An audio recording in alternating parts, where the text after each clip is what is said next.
ढाबों के बाद टायर पंक्चर वालों ने भी लगाए नेम प्लेट। उत्तर प्रदेश के मुजफ्फरनगर में कांवड़ यात्रा को लेकर मुजफ्फरनगर पुलिस द्वारा जारी किया गया नेम प्लेट आदेश होटल, ढाबों और फल सब्जियों वालों पर ही नहीं, बल्कि कांवड़ मार्ग पर टी स्टॉल, पान और टायर पंक्चर वाले छोटे गरीब दुकानदारों पर भी लागू हो रहा है। बड़ी प्रतिष्ठा के साथ साथ टायर पंक्चर वालों ने भी अपनी दुकान और खोखे पर नेम प्लेट लगाना शुरू कर दिया।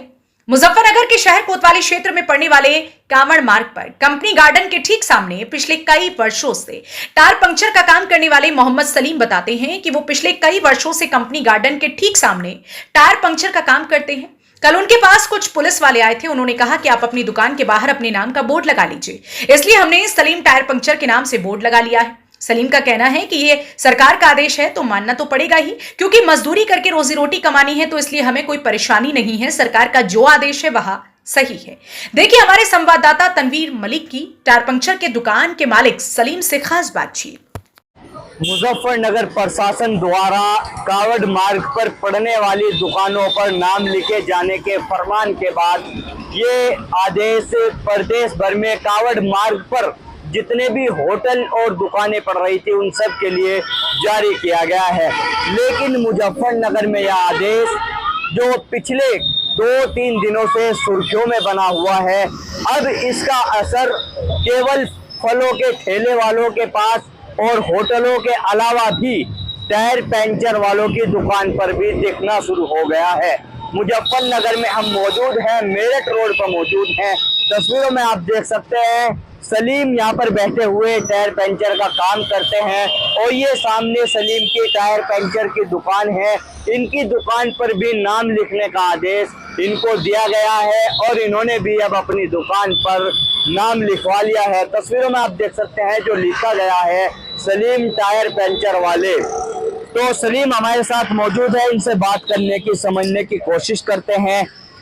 सलीम, कौन आया आपके पास, ये क्या कह के गए आपको? ये कह गए कि भाई ये लगवा लो, जाने की लिस्ट लगवा लो ये। हाँ, बस। तो कौन आया था आपके पास? पुलिस वाले आए ना।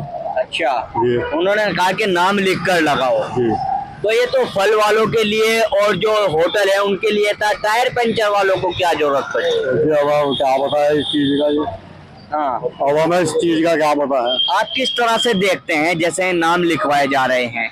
जी, क्या देखते हैं जी, वो हम तो काम करना है, नाम लिख लो या कुछ ही कर लो। हाँ भाई हमें तो काम करना है, रोटी तो खानी है। तो क्या नाम लिखने की वजह से आपके जो कस्टमर है आपके काम पे कोई फर्क पड़ेगा? नहीं, कोई फर्क नहीं पड़ता।